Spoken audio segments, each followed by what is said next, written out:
నమస్కారం. సుమన్ టీవీకి స్వాగతం. అక్టోబర్ మాసంలో ద్వాదశ రాశుల వారికి ఎలా ఉండబోతుంది? నవగ్రహాల స్థితిగతులు ఎలా ఉన్నాయి? ఏ రాశుల వారు ఎటువంటి పరిహారాలని పాటించుకోవాలి? ఈ అంశాన్ని తెలియజేసేందుకు మనతో పాటు ఉన్నారు ప్రముఖ ఆస్ట్రాలజిస్ట్ మరియు వాస్తు వేదిక నిపుణులు దేవి ఉపాసకురాలు అయినటువంటి శ్రీమతి జయప్రద గారు మనతో పాటు ఉన్నారు. అమ్మని అడిగి మరిన్ని విషయాలు తెలుసుకుందాం. నమస్కారం. నమస్తే అమ్మ. శ్రీమాత్రే నమః. అమ్మ, ద్వాదశ రాశుల వారికి ఎలా ఉండబోతుందో తెలుసుకునే ముందుగా మనకి నవగ్రహాలు సంచారం అనేది ఏ రకంగా ఉంది, ఏ గ్రహాలు ఎటువంటి ఫలితాలను అందిస్తున్నాయో తెలియజేయండి. తప్పకుండా. సో గోచారంలో మనకి గురువు వృషభ రాశిలోని, మిథునంలో కుజుడు, తర్వాత కన్య రాశిలో మనకి బుధుడు, కేతువు, రవి కలిసి ఉండడం, తులారాశిలో శుక్రుడు, మీనరాశిలో రాహు, కుంభరాశిలో వక్రిస్తున్న శని భగవానుడు. సో ఈ కాంబినేషన్లో ఈ మాసంలో ఏంటంటే ఈసారి గోచారంలో ఈ గ్రహాలు ఎలా ఉన్నప్పటికీ కూడా సో గురువు అక్టోబర్ 9 వరకు వృషభ రాశిలో ఉంచి 10వ తారీఖు నుంచి వక్రగతికి చెందుతున్నాడు. అంటే ఆయన అక్కడే ఉండి వెనక్కి తిరిగి చూడడం. సో వక్రించడం, వెనక్కి తిరగడం. వక్రించడం అంటే మనకు మేషాన్ని మళ్ళీ మీనాన్ని అలా చూసుకుంటూ రావడం అనమాట. సో దీనివల్ల ఏంటంటే కొన్ని రాశులకి అనుకూలంగా, కొన్ని రాశులకి ప్రతికూలంగా ఫలితాలు వస్తున్నాయి ఈ మాసంలో. తర్వాత వచ్చేసి రవి, బుధుడు, కుజుడు స్తంభించడం. కుజుడు 20 తారీఖుకి కర్కాటక రాశిలో వచ్చి మళ్ళీ తిరుగమనం మళ్ళీ మిథున రాశిలోకి వస్తున్నాడు. ఒక విధంగా చెప్పాలంటే కుజుడు కూడా వక్రిస్తూ మళ్ళీ తిరిగి మళ్ళీ మిథున రాశిలోకి వస్తున్నాడు. సో 20 తారీఖు వరకు మిథునంలో ఉన్న కుజుడు కర్కాటకానికి మారుతున్నాడు. కర్కాటకం మారిన తర్వాత మళ్ళీ ఒక 20 రోజులకి మళ్ళీ ఆయన తిరిగి సింహంలో రావాలి కదా, ఆయన మళ్ళీ వెనక్కి వెళ్ళి మళ్ళీ మిథునంలోకి వెళ్తున్నాడు. సో మళ్ళీ వెనక్కి వెళ్ళి మిథునంలో ఉండడం వల్ల ఏంటంటే కొన్ని రాశులకి మళ్ళీ ప్రతికూలమైన ఇబ్బందులు, కొన్ని రాశులకి అనుకూలంగా ఉన్నాయి. చాలా కాలం అక్కడే ఉండడం జరుగుతుంది కుజుడు. అంటే ఇది నీ కుజస్తంభన అంటాం. సో కుజుడు ఒక్కొక్కసారి స్తంభించి అలా ఉండిపోతుంటాడు. సాధారణంగా అయితే ఆయన ఎక్కువ రోజులు ఉండరు కదా, ప్రతి మాసం మారుతూ ఉంటాయి.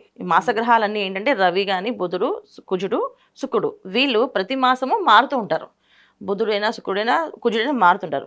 ఒక్కొక్కసారి ఏంటంటే కొన్ని రాశులు అంటే రవికి, చంద్రుడు తప్ప మిగతా అన్ని కూడా వక్రించే అవకాశం ఉంది. అంటే వెనక్కి తిరగడం కానీ, అలా స్తంభించి ఉండిపోవడం కానీ జరిగే అవకాశం ఏంటంటే ఈ గ్రహాలు శుక్రుడికి, కుజుడికి, గురువుకి ఇలా కాంబినేషన్ వీళ్ళకు ఉంటాయి.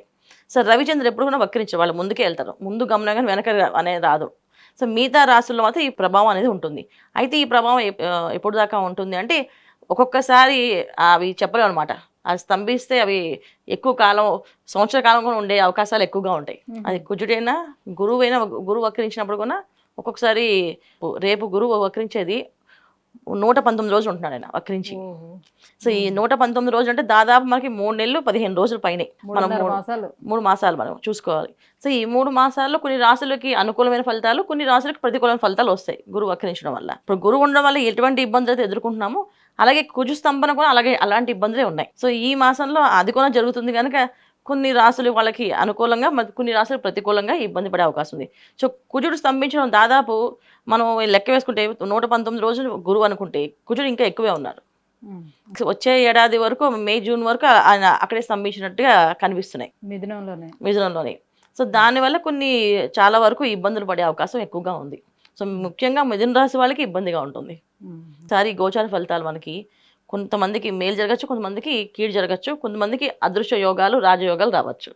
ఇవన్నీ జరిగే అవకాశం ఈ మాసంలో చాలా రాశుల వాళ్ళకి ఉన్నాయి. అమ్మ, అక్టోబర్ మాసం మరి వృషభ రాశి వారికి ఏ రకంగా ఉండబోతుంది? వాళ్ళకి ఏ గ్రహాలు సపోర్టింగ్ గా ఉన్నాయి? తప్పకుండా అన్న, వృషభ రాశి వాళ్ళకి ఈ మాసంలో అనుకూలమైనది ఏంటంటే 9వ తారీఖు వరకు మామూలు సామాన్యమైన గ్రహస్థితి ఉంటుంది అందరికి.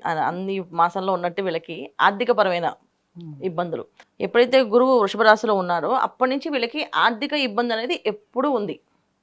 అన్ని బాగున్నా, అన్ని ఫలితాలు బాగున్నప్పటికీ కూడా డబ్బులు అనుకూలంగా అనుకున్నట్టుగా రావట్లేదు.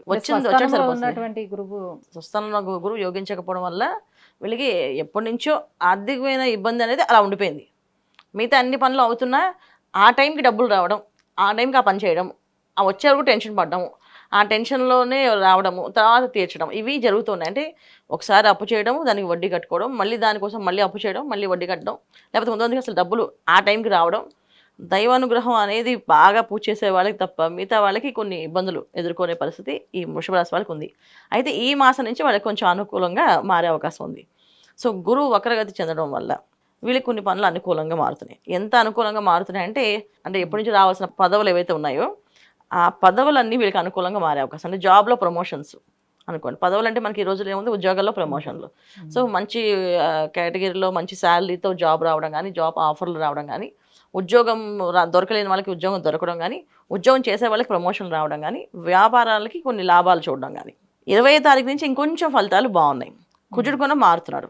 20 తారీఖు నుంచి కుజుడు ఎప్పుడైతే మారుతారో కొంచెం కుటుంబం నుంచి వచ్చే సమస్యల నుంచి వీళ్ళు పరిష్కారం దొరుకుతుంది. ఇప్పుడు దాకా కుజుడు మిథున రాశిలో ఉండడం వల్ల ఈ వృషభ రాశి వాళ్ళకి కుటుంబంలో ఏదో ఒక చికాకు, బయట ఏదో సాధించుకుని వచ్చినా ఇంటికి రాగానే ఏదో ఒక టెన్షను, ఏదో ఒక ఇంట్లో బాధనో, లేకపోతే భార్యాభర్త మధ్య సమస్యలు రావడము, ఏదో కొట్టుకోవడము, తిట్టుకోవడము, లేదు ఇవన్నీ కాదు అని అంటే ఏదో ఒక వార్త రావడం, ఆ వార్త కోసం మనం బయలుదేరడం, వెళ్ళడము, దానికోసం ఖర్చు పెట్టడము, ఇలా ప్రతిదీ తెలియని ఖర్చు నెత్తిమీద పడుతూ ఉండి ఆ ఖర్చు అనేది తగ్గుతుంది ఈ మాసం 20వ తారీఖు నుంచి వీళ్ళకి కొంచెం. సో దాని నుంచి కూడా మంచి ఫలితాలు వీళ్ళు అందుకునే అవకాశం ఎక్కువగా ఉంది. ఇంకా ఏం మంచి జరుగుతాయంటే వివాహాలు ఎప్పుడైతే ఆలస్యంగా ఉందో వివాహాలు అయ్యే అవకాశం కూడా ఎక్కువగా ఉంది. ఎందుకంటే గురువు వక్రగతి పొందడము, సో శుక్రుడు అనుకూలంగా ఉండడము, తర్వాత రవి బుధులు అనుకూలంగా మారడం వల్ల కొన్ని విషయాలు వ్యవహారిక విషయాల్లో అంటే ప్రభుత్వం సంబంధించిన రంగాల్లో కానీ, ప్రభుత్వం సంబంధించిన పన్నులు కట్టిన విషయంలో కానీ, ప్రభుత్వం సంబంధించిన రావాల్సిన డబ్బులు కానీ అన్నీ వచ్చే అవకాశం ఈ మాసంలో ఉన్నాయి వీళ్ళకి. పంచమ స్థానంలోని బుధ రవిలు. సో పంచమ స్థానంలో ఉన్న రవి బుధులు ఇద్దరు, తర్వాత షష్టమ స్థానంలోకి వెళ్ళినప్పుడు కూడా వీళ్ళకి అది యోగకరంగా ఉంది. సో అంటే ప్రభుత్వం సంబంధించిన వ్యవహారాల్లో ఉన్నవాళ్ళు, ప్రభుత్వ రంగంలో పనిచేసే వాళ్ళకి, ప్రభుత్వంతో సంబంధించిన ఏ డీల్స్ ఉన్న వాళ్ళకి కూడా అన్ని పనులు వీళ్ళకి అంటే కాంట్రాక్ట్స్ పనులు కానీ వాటన్నిటి కూడా వీళ్ళకి అనుకూలంగా సగం రోజులు అలా అన్నట్టుగా ఉంది, చేంజ్ అవుతుంది. అంటే వృషభ రాశి వాళ్ళకి ప్రతి 10 రోజులకి ఒక మార్పు అనేది కనిపిస్తుంటుంది ఈ మాసంలో వీళ్ళకి.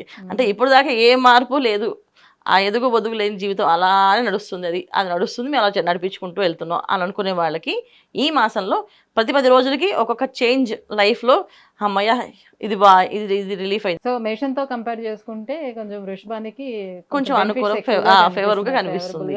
కాకపోతే ఏంటంటే మళ్ళీ వీళ్ళకి అనారోగ్య సమస్య అనేది ఖచ్చితంగా ఉంది. మళ్ళీ కుజుడు మారుతున్నాడు, తృతీయ స్థానంలో మారి మళ్ళీ 20వ తారీఖు తర్వాత మళ్ళీ మిథునంలోకి వచ్చినప్పుడు మళ్ళీ వీళ్ళకి ఆ సమస్య అనేది మళ్ళీ పెరుగుతూ ఉంటుంది. సో అందుకని కొంచెం వీళ్ళు దుర్గాదేవి ఆరాధన చేయడం, దేవి ఖడ్గమాల పారాయణ చేయడం, ఇంట్లో దేవి ఖడ్గమాల పారాయణ పొద్దున్న సాయంత్రం చదవడము, దీనివల్ల ఏంటంటే వీళ్ళకి ఆ వచ్చే ఇబ్బందుల నుంచి బయటపడే అవకాశం ఎక్కువగా ఉంటుంది. లేకపోతే సమస్య మళ్ళీ మొదలైందా అని అనుకుంటారు, మళ్ళీ మొదలైందా అనేది కాదు, కొత్త సమస్యలు రాకుండా ఉండడానికి ఈ పారాయణ చేయడం వల్ల కొత్త సమస్య ఏది రాదు, ఉన్న సమస్యలు తీర్చే అవకాశం దొరుకుతుంది అమ్మవారిని ప్రార్థన చేయడం వల్ల. ఇది చేసుకోవాలి ఈ మాసం అంతా వీళ్ళు. అమ్మ, వృషభ రాశి వారికి ఈ మాసం అంతా ఏ రకంగా ఉండబోతుంది, అక్టోబర్ మాసంలోనే వాళ్ళు పాటించుకోవాల్సినటువంటి పరిహారాలు ఏంటి, విషయాలన్నీ తెలియజేసినందుకు ధన్యవాదాలు. నమస్తే అమ్మ. శ్రీమాత్రే నమః.